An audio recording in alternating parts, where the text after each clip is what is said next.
Bitcoin ಈಗ ಅಧಿಕೃತವಾಗಿ reserve asset ಆಗಿದೆ. ಜೆಕ್ ರಿಪಬ್ಲಿಕ್ ದೇಶದ central bank $1 million worth of bitcoin ಅನ್ನ ಖರೀದಿ ಮಾಡಿ ತಮ್ಮ ಖಜಾನೆಗೆ ತಗೊಂಡಿದ್ದಾರೆ.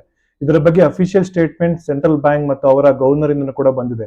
ಬೇಸಿಕಲಿ 1 ವರ್ಷದ ಹಿಂದೆನೆ ಜೆಕ್ ರಿಪಬ್ಲಿಕ್ ದೇಶದ ಸೆಂಟ್ರಲ್ ಬ್ಯಾಂಕ್ ನ ಗವರ್ನರ್ ನಾವ್ ಯಾಕೆ ಸ್ಟ್ರಾಟಜಿಕ್ ಬಿಟ್ಕಾಯಿನ್ ರಿಸರ್ವ್ ಅನ್ನ ಮಾಡಬಾರ್ದು ಅಂತ ವಿಚಾರವಾಗಿ ಚರ್ಚೆನ ಸ್ಟಾರ್ಟ್ ಮಾಡಿದ್ರು. ಸೊ ಯಾಕೆ ಅಂತ ನೋಡೋದಾದ್ರೆ ಈಗ ಆಲ್ರೆಡಿ ಹಲವಾರು ದೇಶಗಳು ಸ್ಟ್ರಾಟಜಿಕ್ ಬಿಟ್ಕಾಯಿನ್ ರಿಸರ್ವ್ ನ ಸ್ಥಾಪನೆ ಮಾಡಿದಾವೆ. ಮೊದಲನೇದಾಗಿ ಮಾಡಿದ್ದು ಎಲ್ ಸಾಲ್ವಡಾರ್ ದೇಶ. 2020 ಇವರು ಸ್ಟ್ರಾಟಜಿಕ್ ಬಿಟ್ಕಾಯಿನ್ ರಿಸರ್ವ್ ನ ಸ್ಥಾಪನೆ ಮಾಡಿದ್ರು. ಇವತ್ತಿಗೂ ಕೂಡ ಪ್ರತಿದಿನ ಒಂದೊಂದು ಬಿಟ್ಕಾಯಿನ್ ಅನ್ನ ಖರೀದಿ ಮಾಡಿ ಅವರ ಖಜಾನೆಗೆ ಸೇರಿಸ್ಕೊಳ್ತಾನೆ ಹೋಗ್ತಾ ಇದ್ದಾರೆ. ಸುಮಾರು 6,000ಕ್ಕೂ ಹೆಚ್ಚು ಬಿಟ್ಕಾಯಿನ್ ಅವ್ರ ಹತ್ರ ಇದೆ. ಇದನ್ನ ನಾವು ವೆರಿಫೈ ಕೂಡ ಮಾಡಬಹುದು, ಯಾಕಂದ್ರೆ ಅವರು ಅವರ ಬಿಟ್ಕಾಯಿನ್ ಅಡ್ರೆಸ್ ಏನಿದಾರಲ್ಲ ಅದನ್ನು ಪಬ್ಲಿಕ್ ಮಾಡಿದ್ದಾರೆ. ಸರ್ಕಾರದ ನೇತೃತ್ವದಲ್ಲೇ ಇವರು ಬಿಟ್ಕಾಯಿನ್ ಮೈನಿಂಗ್ ಕೂಡ ಮಾಡ್ತಾ ಇದ್ದಾರೆ. ಮತ್ತು ಆ ದೇಶದಲ್ಲಿ ಬಿಟ್ಕಾಯಿನ್ ಒಂದು ಲೀಗಲ್ ಟೆಂಡರ್, ಮೀನಿಂಗ್ ಜನ ಪ್ರತಿದಿನದ ಹಣವಾಗಿ ಬಿಟ್ಕಾಯಿನ್ ಅನ್ನೇ ಇವರು ಬಳಕೆ ಮಾಡಬಹುದು. ಅಂದ್ರೆ ಯಾವ್ದಾದ್ರು ಒಂದು ಅಗತ್ಯ ವಸ್ತುಗಳು ಮತ್ತು ಸೇವೆಗಳನ್ನ ಖರೀದಿ ಮಾಡೋದಕ್ಕೆ, ಫಾರ್ ಎಕ್ಸಾಂಪಲ್ ರಿಯಲ್ ಎಸ್ಟೇಟ್ ನ ಖರೀದಿ ಮಾಡೋಕ್ಕೂ ಕೂಡ ಇವರು ಬಿಟ್ಕಾಯಿನ್ ಅಲ್ಲೇ ಪೇಮೆಂಟ್ ಮಾಡಬಹುದು. ನಮ್ಮ ದೇಶದ ಪಕ್ಕದಲ್ಲಿರ್ತಕ್ಕಂಥ ಭೂತಾನ್ ಕೂಡ ಅಧಿಕೃತವಾಗಿ ಸರ್ಕಾರದಿಂದನೇ ಬಿಟ್ಕಾಯಿನ್ ಮೈನಿಂಗ್ ಮಾಡ್ತಾ ಇದ್ದಾರೆ. ಆ ದೇಶದ ಪ್ರಧಾನಮಂತ್ರಿ ಕೂಡ ಒಂದು ಸ್ಟೇಟ್ಮೆಂಟ್ ಅನ್ನ ಕೊಟ್ಟಿದ್ರು. ನಾವು ಬಿಟ್ಕಾಯಿನ್ ಮೈನಿಂಗ್ ಅಲ್ಲಿ ಬರ್ತಾ ಇರ್ತಕ್ಕಂಥ ಲಾಭದಿಂದ ಸರ್ಕಾರದ ಅಧಿಕಾರಿಗಳಿಗೆ ಸಂಬಳವನ್ನ ಕೊಡ್ತಾ ಇದೀವಿ ಅಂತ ಹೇಳಿ.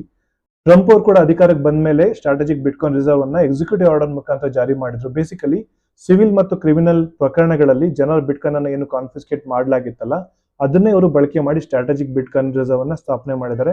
ಮುಂದೆ ನಾವು ಬಿಟ್ಕಾಯಿನ್ ಅನ್ನ ಖರೀದಿ ಮಾಡ್ತೀವಿ ಅಂತ ಕೂಡ ಹೇಳ್ತಾನೆ ಬರ್ತಾ ಇದ್ದಾರೆ. ಇದುವರೆಗೂ ಕೂಡ ಮಾಡಿದಾರೆ ಇಲ್ವೋ ಗೊತ್ತಿಲ್ಲ. ಜೊತೆಗೆ ಪಾಕಿಸ್ತಾನ ದೇಶ ಕೂಡ ಅವರ ಫೈನಾನ್ಸ್ ಮಿನಿಸ್ಟರ್ ನಾವು ಸ್ಟ್ರಾಟಜಿಕ್ ಬಿಟ್ಕಾಯಿನ್ ರಿಸರ್ವ್ ಮಾಡ್ತೀವಿ ಅಂತ ಕೂಡ ಅಧಿಕೃತವಾಗಿ ಹೇಳಿದ್ರು. ಕಜಕಿಸ್ತಾನ್ ಮತ್ತೆ ಸ್ವಿಟ್ಜರ್ಲೆಂಡ್ ನ ಸೆಂಟ್ರಲ್ ಬ್ಯಾಂಕ್ ಅಲ್ಲೂ ಕೂಡ ಇದ್ರ ಬಗ್ಗೆ ಚರ್ಚೆ ಆಗಿತ್ತು. ಜಪಾನ್ ಪಾರ್ಲಿಮೆಂಟ್ ಅಲ್ಲಿ ಕೂಡ ಚರ್ಚೆ ಆಗಿತ್ತು. ಯುರೋಪಿಯನ್ ಸೆಂಟ್ರಲ್ ಬ್ಯಾಂಕ್ ಅಲ್ಲಿ ಕೂಡ ಇದ್ರ ಬಗ್ಗೆ ಚರ್ಚೆ ಆಗಿತ್ತು. ಅವರ ಗವರ್ನರ್ ಎಲ್ಲೇ ಹೋದ್ರು ಕೂಡ ನೀವು ಯಾವಾಗ ಬಿಟ್ಕಾಯಿನ್ ರಿಸರ್ವ್ ಮಾಡ್ತೀರಿ ಅಂತ ಹೇಳಿ ಜನ ಕೇಳ್ತಾನೆ ಇರ್ತಾರೆ. ಯಾಕಂದ್ರೆ ಯುರೋಪಿಯನ್ ಸೆಂಟ್ರಲ್ ಬ್ಯಾಂಕ್ ನ ಗವರ್ನರ್ ಜಾಸ್ತಿ CBDC ಕಡೆ ಅವರ ಒಲವಿದೆ. ಯುರೋಪಿಯನ್ ಪಾರ್ಲಿಮೆಂಟ್ ಅಲ್ಲಿ ಕೂಡ ಚರ್ಚೆ ಆಗಿತ್ತು.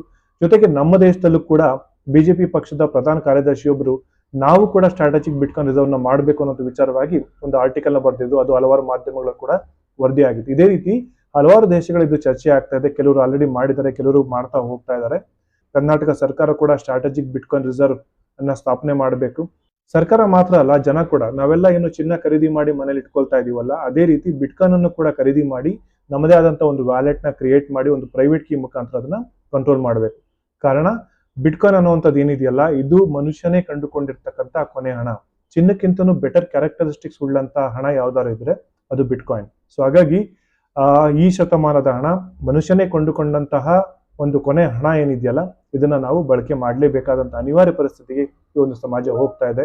ಸ್ಟ್ರಾಟಜಿಕ್ ಬಿಟ್ಕಾಯಿನ್ ರಿಸರ್ವ್ ಕರ್ನಾಟಕನ ಪ್ರತಿಯೊಬ್ರು ಕೂಡ ಸ್ಥಾಪನೆ ಮಾಡಲೇಬೇಕು ಅನ್ನೋದು ನನ್ನ ಅಭಿಪ್ರಾಯ.